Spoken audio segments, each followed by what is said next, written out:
కాలం తెచ్చిన కరువు కాదు.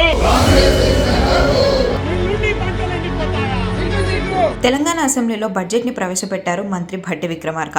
మొత్తం 3 లక్షల కోట్లతో ఈ ఆర్థిక సంవత్సరం బడ్జెట్ ని రూపొందించారు. అయితే ఈ బడ్జెట్ సమావేశాల్లో కేటీఆర్ పచ్చ కండువా వేసుకుని ఎండిన పంటను చేత పట్టుకుని నిరసన తెలిపారు. కాంగ్రెస్ సృష్టించిన కరువు కోసమే ఈ నిరసనలంటూ ఎకరానికి 25,000 నష్టపరిహారాన్ని రైతులకు అందించాలని డిమాండ్ చేశారు. రైతులు బాధలు పడుతుంటే రాష్ట్రంలో మిస్ వరల్డ్ పోటీలు అవసరమా అని ప్రశ్నించారు కేటీఆర్. ఇది కాలం తెచ్చిన కరువు కాదు, కాంగ్రెస్ తెచ్చిన కరువు. ఇది కాలం తెచ్చిన కరువు కాదు, కాంగ్రెస్ తెచ్చిన కరువు. ఇది కాలం తెచ్చిన కరువు కాదు, కాంగ్రెస్ తెచ్చిన కరువు.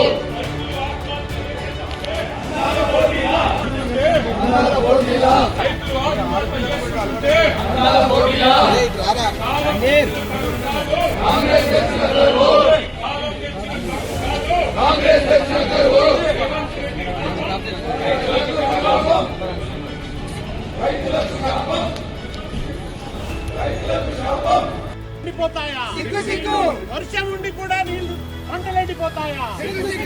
నీళ్లుండి పంటలు ఎండిపోతాయా? నీళ్లుండి పంటలు ఎండిపోతాయా?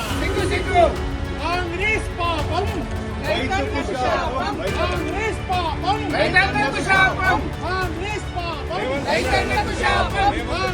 పాపం. కాలం తెచ్చిన కరువు కాదు, కాంగ్రెస్ తెచ్చిన కరువు. కాలం తెచ్చిన కరువు కాదు, కాంగ్రెస్ తెచ్చిన కరువు.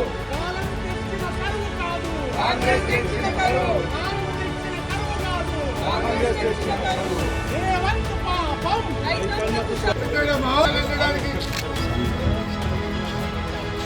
రేవంత్ రెడ్డి పాపం, రైతన్నకు శాపం. రేవంత్ రెడ్డి పాపం, రైతన్నకు శాపం. రేవంత్ రెడ్డి పాపం, రైతన్నకు శాపం. రేవంత్ రెడ్డి పాపం, రైతన్నకు శాపం. రేవంత్ రెడ్డి పాపం, రైతన్నకు శాపం. రేవంత్ రెడ్డి పాపం, రేవంత్ రెడ్డి పాపం, రైతన్నకు శాపం. ఇది కాలం తెచ్చిన కరువు కాదు, కాంగ్రెస్ తెచ్చిన కరువు.